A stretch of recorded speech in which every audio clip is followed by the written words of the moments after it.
Продолжува голготата на десетина поранешни вработени од порталот Кирилица, по кој знае кој пат повторно е одложено судското рочиште против двајцата поранешни директори, кои обвинителството ги сомничи дека ја оштетиле државата не плаќајќи пензиски и здравствени придонеси за вработените, а вработените пак не исплаќајќи им плати за неколку месеци. Кривичното дело или сомнежот за кривично дело врз основа на што јавното обвинителство покрена судска процедура или до судот достави обемна документација според судиката Чачева, која била и многу комплексна, според нејзини зборови, судот го почна процесот после 2 години и 7 месеци.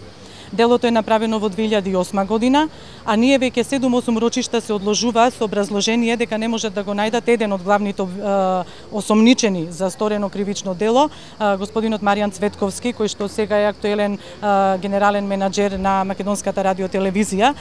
Постои процес во судот, меѓутоа проблемот е што осомничените за криминал не може и судот да ги обезбеди да се појават на рочиште, што е за мене лично како штетена страна симптоматично.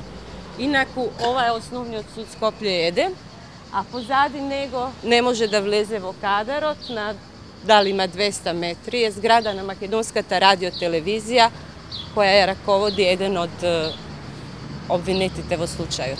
Новинарите не можат да сватат како човек кој државата го сомничи за криминал му доверила и одговорна функција да раководи со Македонската радиотелевизија.